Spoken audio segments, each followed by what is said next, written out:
Welcome to the world of mystery, a place where landscapes still defy explanation, and the earth reveals stories older than memory. Tonight, our journey begins in Venezuela, a country shaped by extremes, where water falls from the sky, deserts touch the sea, and ancient worlds remain quietly alive.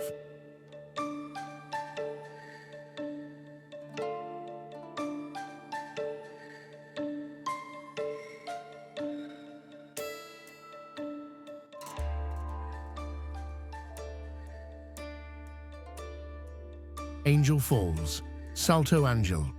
There are places on Earth that feel less like destinations and more like memories the planet refuses to forget.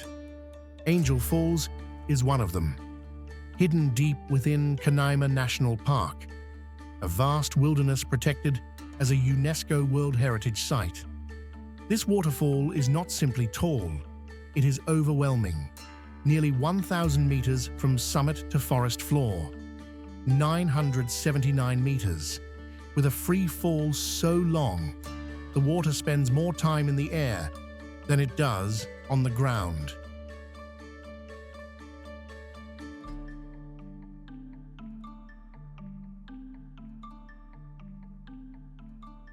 To understand that scale, you have to let go of numbers.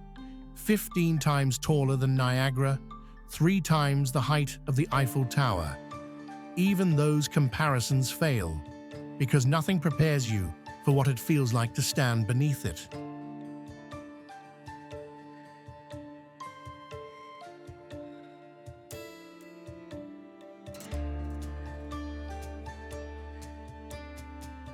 The journey begins quietly, high above the rainforest, where the Churun River moves slowly across the flat summit of Ollantaytambo. Ollantaytambo is not a mountain in the way we usually imagine one. It is a table of stone, a vast sandstone plateau, nearly 700 square kilometers wide. For millions of years, water has traced the same patient path across its surface, until suddenly, the land ends, gravity takes over, and something remarkable happens. The fall is so immense, that much of the water never arrives as water at all. Wind catches it mid-air, shreds it, scatters it. The river becomes mist, drifting through the rainforest like a moving cloud, softening the violence of the drop and spreading life far beyond the base of the falls.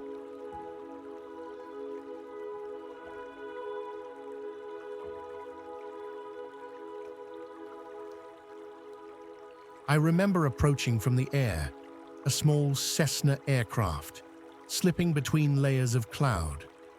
The gorge below us tightened. Devil's Canyon, they call it.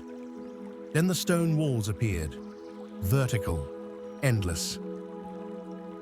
In that moment, my chest tightened, not from fear, but from scale. This wasn't just a mountain. It felt like a fortress, something ancient, something built long before humans learned to name things.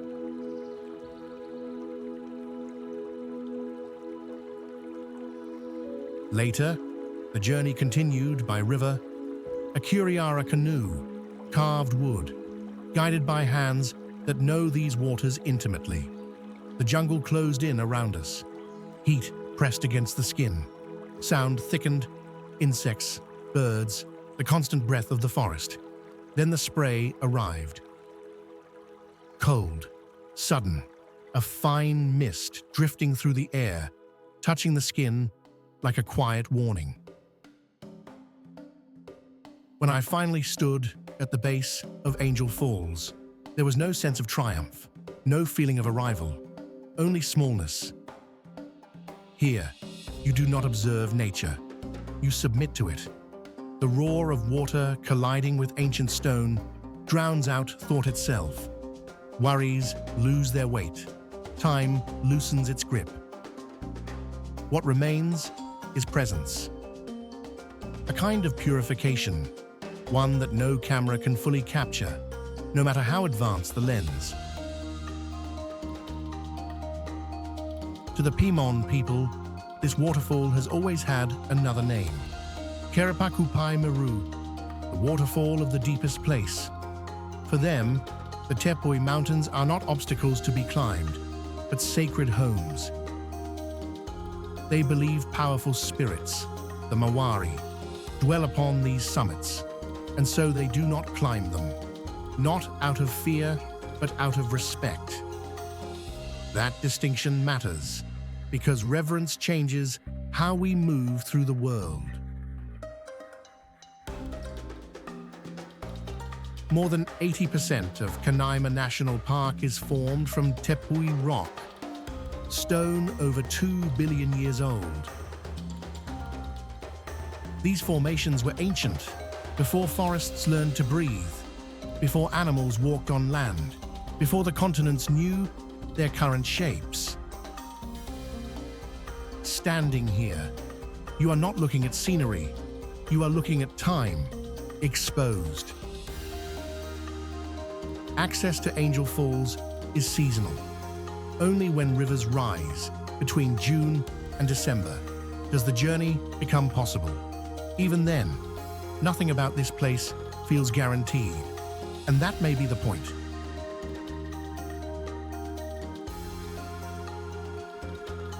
Angel Falls is not something you conquer. It is not something you collect. It is something you stand before. And long after the sound of falling water fades into silence, long after the mist settles back into forest, it remains with you as a reminder that the planet is older, stronger, and far more patient than we will ever be.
Mount Roraima.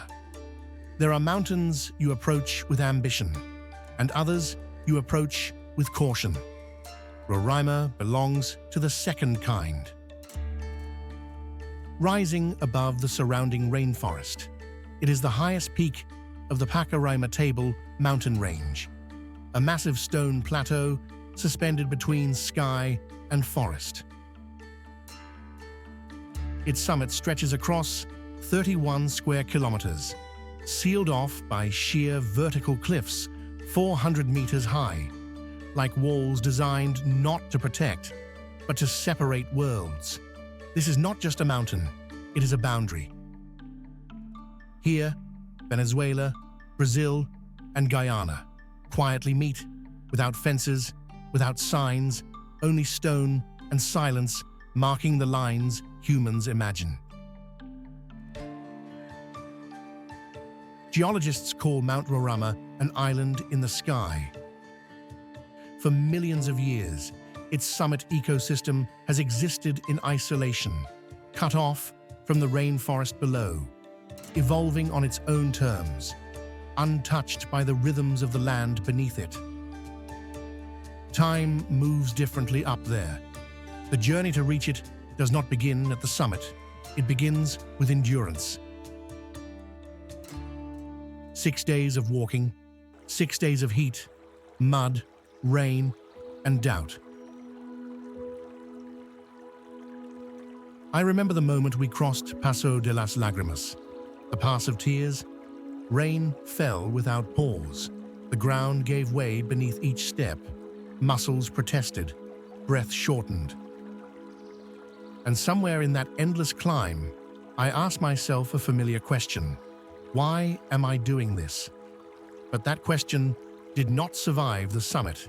The instant I stepped onto the plateau, it dissolved.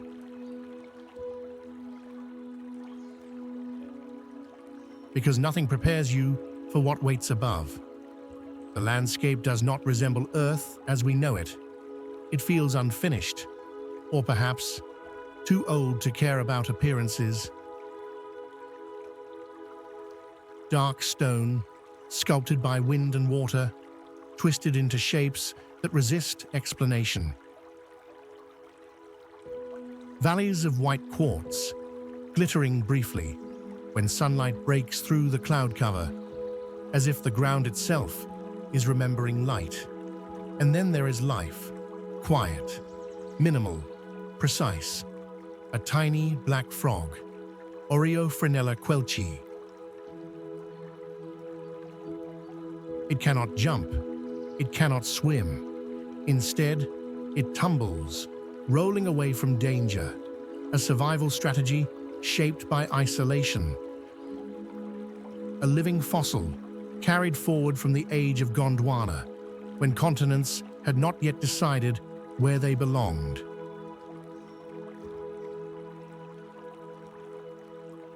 Standing there, you begin to understand what isolation creates. Not weakness, but specialization.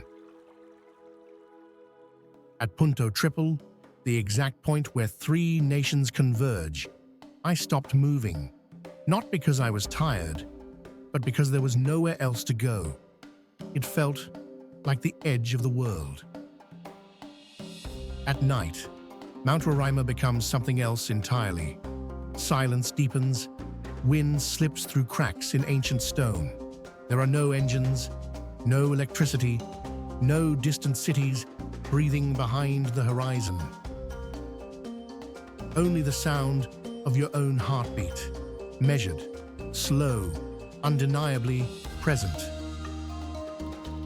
It is absolute solitude, and yet there is freedom in that isolation, the kind that arrives when nothing is demanding in your attention. In the mythology of the Paimon people, Roraima is not a mountain at all. It is the stump of a sacred tree, a tree that once bore every fruit, every vegetable, every form of nourishment known to humanity. When a god cut it down, the trunk became the mountain, and the fall triggered a great flood, reshaping the world. Myth. Yes. But myth often survives because it speaks truth in another language. Even today, nearly 35% of plant species found on Roraima's summit exist nowhere else on Earth. They are not rare because they are fragile. They are rare because they belong only here. The summit rises to 2,810 meters above sea level, high enough to change the air, high enough to change perspective. Mount Roraima is not a place you conquer. It is not a peak you collect. It is a threshold. You do not climb it, you enter it.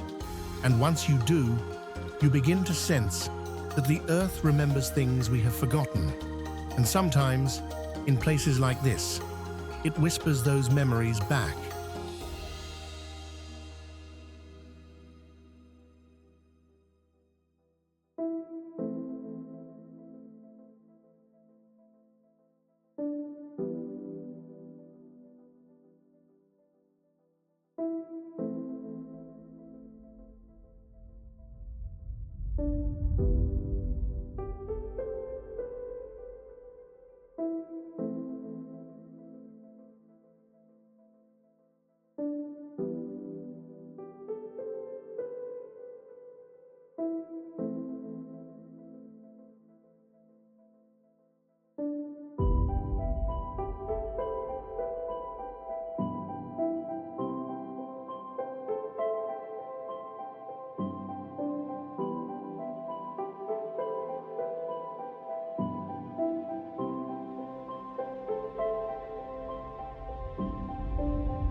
Los Roques. After the thunder of Angel Falls, after the weight of stone and gravity, the journey arrives somewhere quieter. Here, the planet exhales. The Los Roques archipelago was established as a marine national park in 1972. Today, it protects more than 40 islands and over 250 coral reefs spread gently across the Caribbean Sea. But its true rarity lies beneath the surface. Los Roques is an atoll, a ring of coral islands formed slowly, patiently, around ancient underwater foundations. In the Atlantic Ocean, this kind of structure is almost unheard of. Here, the sea becomes architecture. From above, color replaces geography, pale turquoise, soft aquamarine, deep cobalt blue.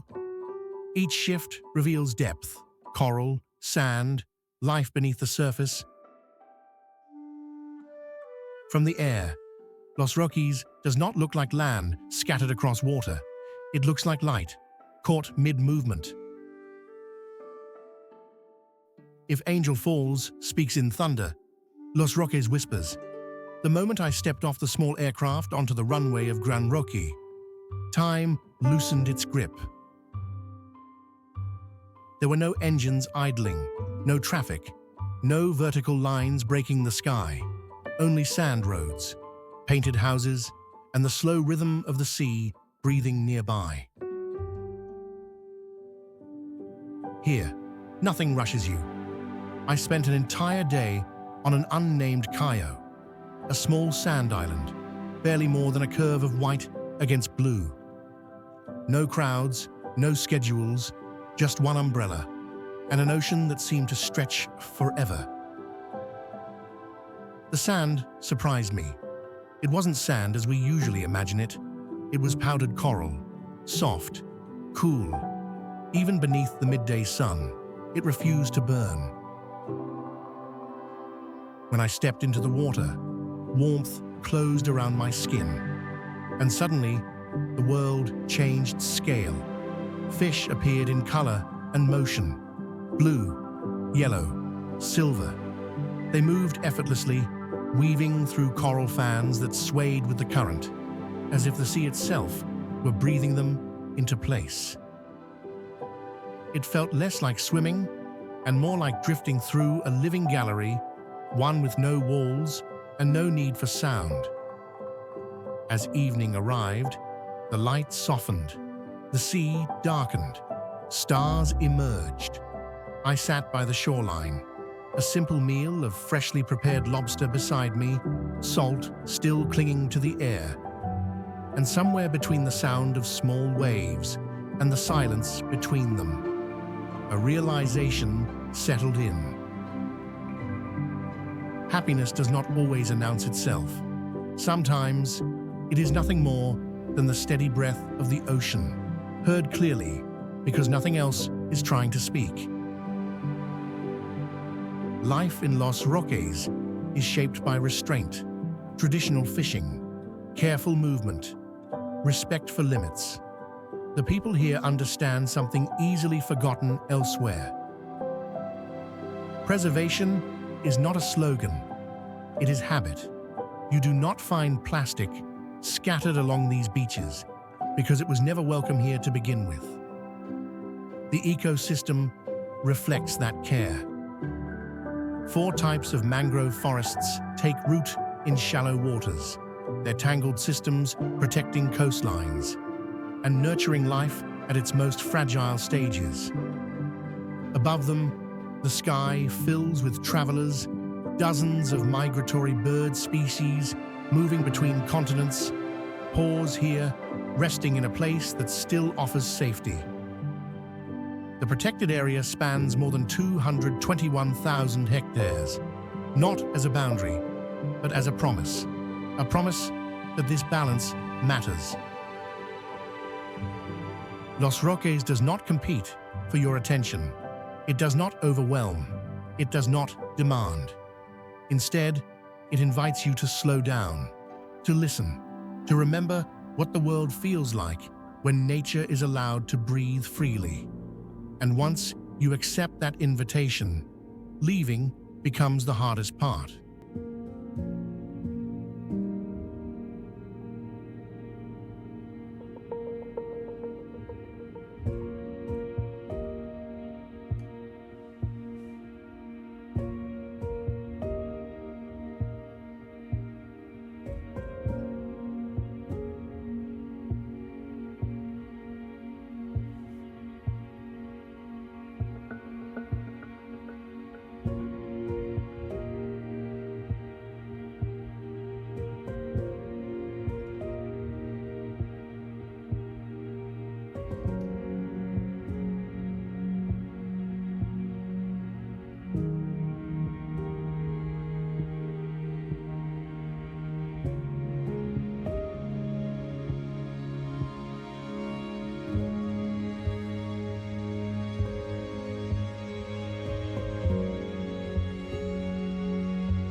Morocco, after the stillness of open sea, after islands suspended in light, the journey shifts again.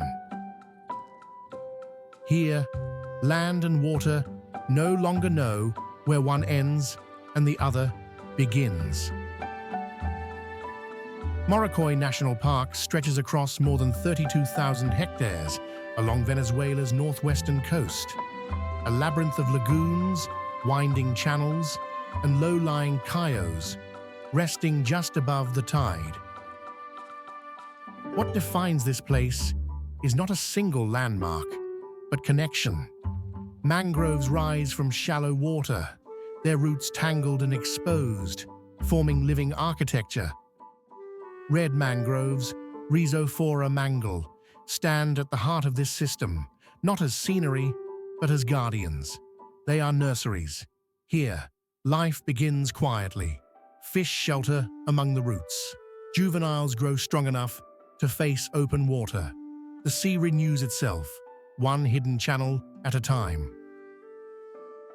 Beneath the surface, coral reefs unfold in color and motion. Hundreds of tropical fish. Sea turtles gliding slowly through warm currents. Above the waterline, another presence takes shape. Flamingos. Scarlet against blue, reflected perfectly across the calm mirror of the Quere Lagoon. This wetland is so vital, so precisely balanced, that it has earned international recognition under the Ramsar Convention. A reminder that some places matter far beyond what we can see. If Los Roques felt distant and refined, Morocco feels personal, welcoming, alive.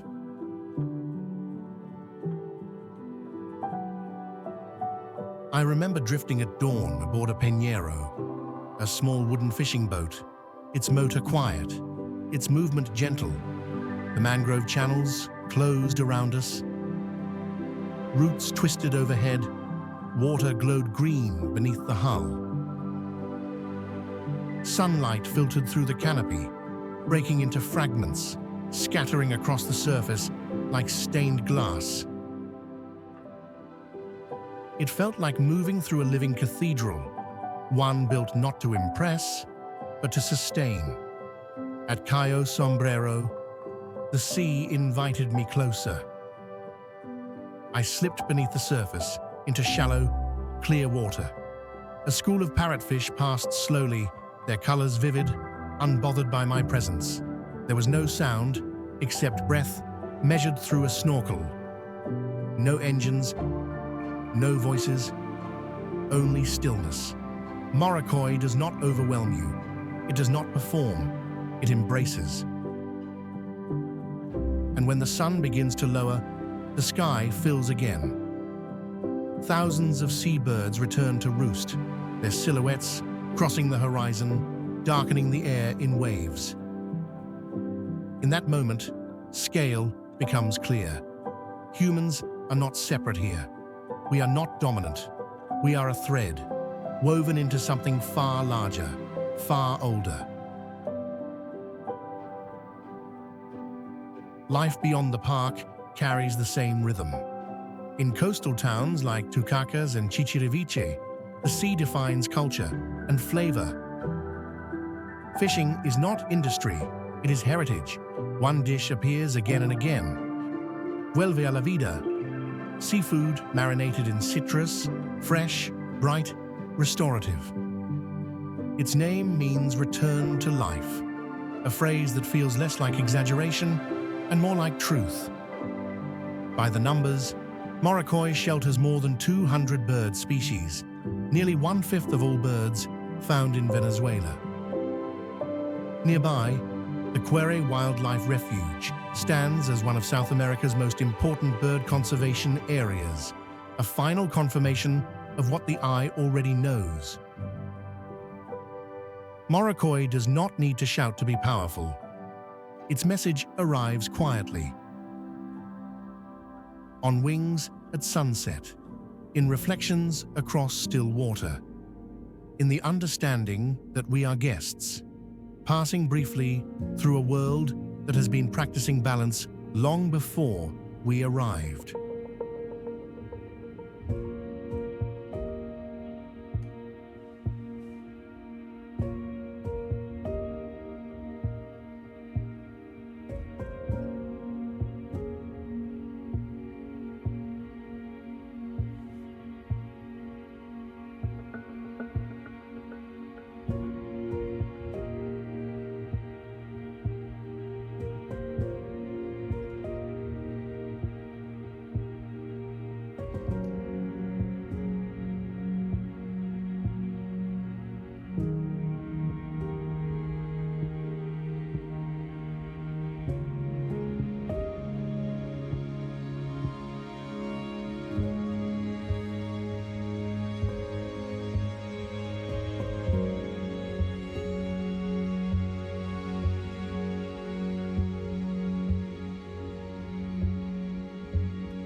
Margarita Island. After mangroves and quiet lagoons, after places shaped more by water than by people, the journey reaches an island where movement never stops. Isla Margarita is the largest island in Venezuela, just over 1,000 square kilometers of land floating off the Caribbean coast in Nueva Esparta state. At first glance, it feels like a classic tropical escape. But Margarita has always been more than that. Its status as a duty-free zone transformed it into a commercial center, a place where trade, travel, and daily life overlap. An island that does not retreat from the world, but interacts with it. Geography tells part of the story. Margarita is not one landmass, but two. Two mountainous bodies, connected by a narrow strip of sand and mangroves, protected within La Restinga National Park. This natural bridge holds the island together and creates contrast. Dry hills, wet lagoons, open sea, sheltered channels, more than 50 beaches unfold along its coastline, each with its own rhythm. At Playa El Yaqui, the wind arrives with precision, steady, predictable, reliable. Shallow waters stretch outward, perfectly tuned for movement. Here, kite surfers and windsurfers skim across the surface, carried by trade winds that rarely fail. Just a short drive away, the mood changes. Playa El Agua opens wide and slow, golden sand, long rows of palm trees, swaying without urgency. The island shifts constantly, from energy to ease, from motion to rest. For me, Margarita is defined by contrast. In Porlamar, streets pulse with activity, shops glow late into the evening. The island's modern heartbeat is impossible to ignore. Then, there is silence. Castillo de Santa Rosa. Stone walls rising above the bay of La Asunción, weathered by salt and history. Standing there, I imagine the sound of cannon fire, the smell of gunpowder, the tension of a coastline once under threat. Pirates, empires, resistance. This island did not simply receive history, it endured it. Some of the most intimate moments came far from walls and streets, drifting by boat through the mangrove lagoons of La Restinga. Movement slowed again. Water mirrored the sky. Roots reached downward, branching into shadow. The boatman spoke softly, with pride, about native birds, about tides, about change. His voice blended with water and wind until it became part of the landscape itself. Here, I saw a different Venezuela, not defined by struggle, but by resilience. A place where difficulty transforms into rhythm. As evening falls, music begins to travel. Salsa spills onto the sand, not performed, shared. Joy here is not loud rebellion. It is quiet defiance. The spiritual heart of the island beats just as steadily. Devotion to Our Lady of the Valley, Virgen del Valle, shapes the calendar and the collective memory. Every September, thousands of pilgrims arrive. Footsteps replace waves. Candles replace stars. It becomes the largest religious gathering in eastern Venezuela, a reminder that belief, like wind, moves people forward. Playa El Yaqui continues to earn global recognition, ranked among the most wind-reliable locations on Earth. But the island's true distinction is harder to measure. Margarita is not defined by luxury alone, or by history. It is defined by motion. Wind crossing water, music crossing sand, people crossing generations, carrying memory forward. Day after day, sunlit, salt-touched, alive. Margarita does not ask you to choose between past and present. It lets them coexist. And somewhere between breeze and rhythm, you begin to understand that movement itself can be a form of belonging.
Five places, a single country, revealed through water, stone, wind, and memory.